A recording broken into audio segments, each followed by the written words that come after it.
So earlier my battery ran out, so I don't know how far it got. I was talking about In Search of Israeli Cuisine, this DVD I'd watched, and how they have like the ultimate fusion cuisine because of people from, so I guess some from America, and then mostly Europe though, right? Different places in Europe coming to one area. And then, anyway, so I don't know how far I got before the battery kicked out. And anyway, what I really liked about that video, the In Search of Israeli Cuisine, was not focusing on the cuisine itself, or like fusion cuisine, whatever. It was when they showed the how they were working with poor soils and drought situations and floods in order to still have a viable agriculture system in place in Israel. And it was impressive. So totally watch that. And then you can see that they have this terracing system for catching the water for their olive trees, the flood water. And then, anyway, I don't know how far I got explaining it. And you can just watch the video, In Search of Israeli Cuisine, and then you will see. But what I was going to say with that is that those people, as much as they're awesome and more people from around the world should be actually looking at what Israelis are doing in terms of agriculture to learn from them, rather than I was watching this video recently about seed storage, and it was great. It was really inspiring for me, and I firmly believe that every single person nowadays needs to have their own seed bank. It's just we're at a point where our food and our seeds and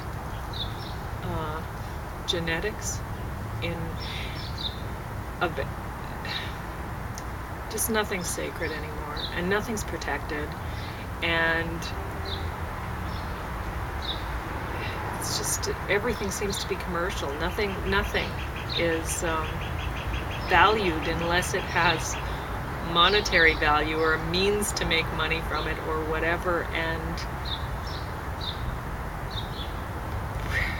we're at a point where we're not only at risk of losing access to clean water and all that, but a means to actually grow our own food. Anyway, so everyone needs to have their own seed bank. This one show, they were great, but they had, I'm not going to say, I really don't want to say, I'm not going to say it. They had a kind of left-wing perspective that can be blinding to reality. Anyway, I really liked that show, and I can't remember what it was called. I've talked about it before, though. How James and I mentioned how beautiful some of the beans were and stuff like that. They were like jewels. Anyway, but they mentioned in that show, they went a little off topic because they really wanted to point out that there was, the seed banks were threatened, and so they mentioned a seed bank in Iraq that had been bombed, Anyway, We watched another show. So anyway, what I'm saying is, yeah, there's probably seed banks that are threatened. But why are you relying on other people to store your seeds for you? You know, you better get after it.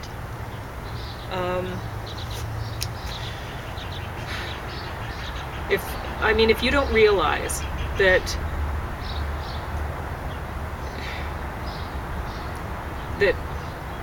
you need to be saving your seeds now, that you need to be growing some of your own food, that you need to be preparing for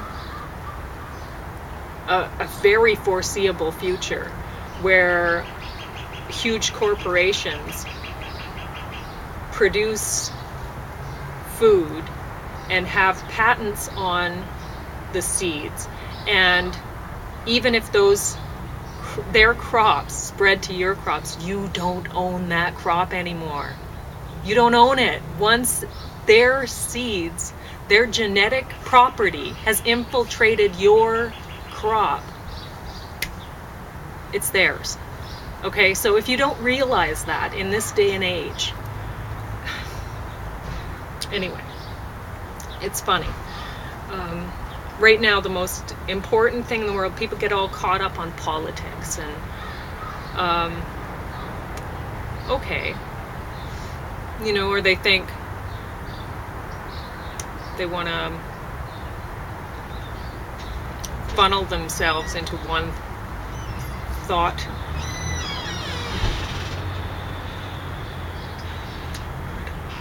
paradigm. Sure.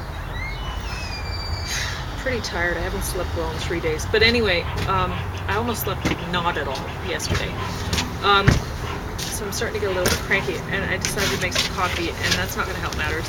But what I'm saying is, we watched this. Do you remember what that video was where they were talking about how the only two places in the world that we were just talking about it, the only two places in the world that were using drip systems? Israel and Australia. Yeah, I don't know where it came from though. Do you remember? No. It was some sort of written source, and the whole thing is their drip systems are used around here. I think they're meant the only places that use it extensively. Yeah. Or maybe they're government mandated or subsidized or something like that. Anyway, it's great. But so where I was going with the Israeli system, with the flood drought system, the flood irrigation systems that they have with the terracing, is I was reading this book about growing Chinese greens. It was great, and I can't remember the name of that book either, but I got it from the library, and there were a lot of different greens that I had no idea existed before reading that book. And at the time, I didn't really think much of, like, they were showing their systems, how they have paths that are raised, and then they garden in the lower part. So they do like an annual kind of crop production in the troughs. And so I was thinking, well, the Israelis could use that because they have that flood system for the trees right up top, and they could use the flooded area. Now, I don't know how long it stays flooded for. They would know.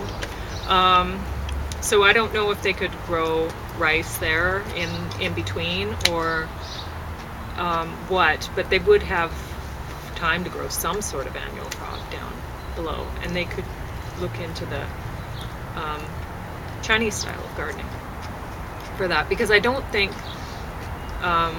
as much as the Israelis are awesome and they've pulled a lot of ideas from a lot of different places, I don't think any of them came from East Asia at all. I can't think of, I really don't think so. Anyway, I'm done with that topic. So I wanted to talk about this, finding the path to joy through energy balance. Amazing Power of Deliberate Intent, Part 2. And we listened to part 1. I held back part 2 so that I could hold this up for you and you could see Esther and Jerry Hicks, The Teachings of Abraham. Now, this was pretty interesting. It wasn't what I expected. But what they did is they put it out into 2 parts. Basically, it's 1 book, and it's really not even 1 audiobook. It's, I don't know. Anyway, but they put it out into 2 parts because I figure they probably decided they could make more money that way. But maybe not. But maybe I'm just thinking. Anyway, there's different things in here that we had a good laugh about because they, I'd have to look. This has a 2006 date on it. But it seems to me that The Secret came out before. I can't remember. I'd have to look at the date on The Secret. So you're figuring these guys I think these guys might have copied The Secret, but I'd have to look into it, right? It might be The Secret that copied these guys. I don't know. So what you're saying is The Secret isn't so secret? It's not so secret. Well, No.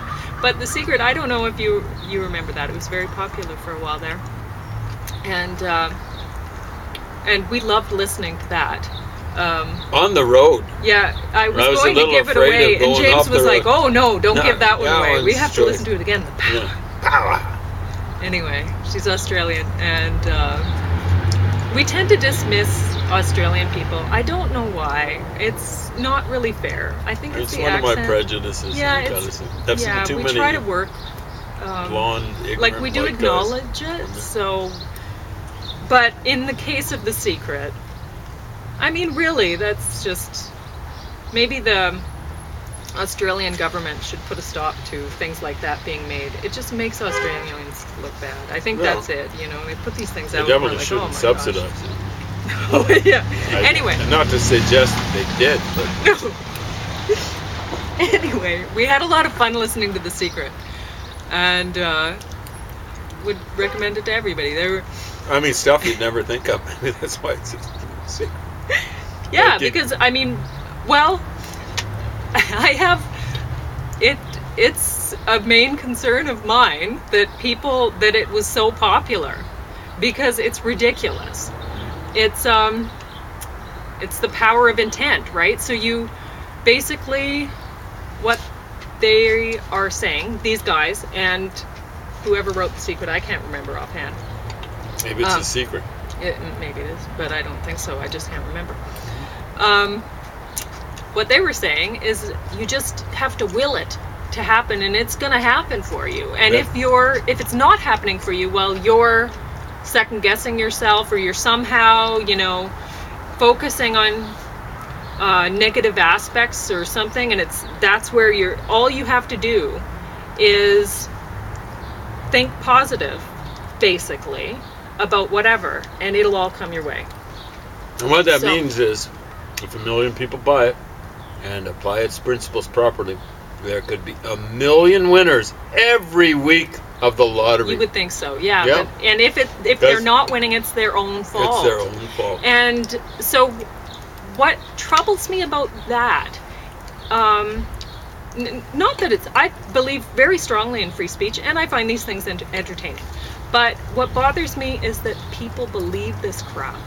And what it says to me is that people who are buying it are either stupid and desperate and don't want to actually learn or work or whatever for what they plan to get, or they are already wealthy and they want to feel like guilt-free about what has come their way because they have just willed it to happen, and anybody could have this if they just opened up to it.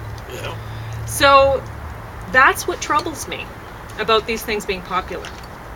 So we make fun of it. We go, oh, wouldn't it be nice if da da da? I mean, really listening go to on this, for hours. it goes on. It does. It does. It does. he's reading and wouldn't it be nice if da da da da? Wouldn't it be nice if da da da da? And so then James and I, we're starting. Wouldn't it be nice? I know. I mean, that's so much more catchy. Sure. It's already been done. Yeah, but why do it to death? Anyway, so and which thought feels better? Anyway. Is that what it said? There was one. Oh, do you remember that part where, that whatever he was going through different things like what. You feel blame. You feel. Is that what you're talking about? Well, it's different things. Like he'll say, I can't remember any examples right now, but about the government. Say you were making fun about the government things that he was saying at that point, like whatever he was. One thought was the government never. I'm making this up because I can't remember the exact example.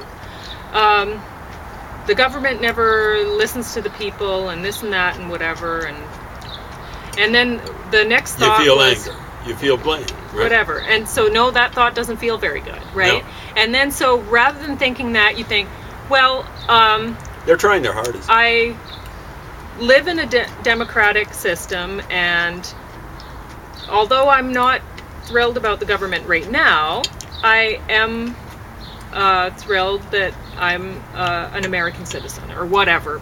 This is American. Or we're dominated by fake news, but there'll come along a guy who will write that. And that thought feels better. Mm-hmm. And then you go on until the thought feels good, right? But it could absolutely change. So basically you're just ignoring things. Like in that case, you can't really do that much about the government in place for at least a certain time period, unless you join some sort of freaky militia group or something. Anyway, but for your own life, if you just keep thinking that way, then nothing gets done. You don't make intelligent decisions on how to change your life yourself. You're just trying to will positivity your way so that just somehow the universe just grants you awesome life, and I don't know, whatever. I think there's frankly there's more efficacy in prayer, perhaps. I don't know. Anyway, but apparently Esther Hicks. She the one who wrote them? Well, Esther and Jerry Hicks. Oh. But she channels Abraham. Oh so yeah, there you go. That's how it's. That's how it starts. Channeling Abraham.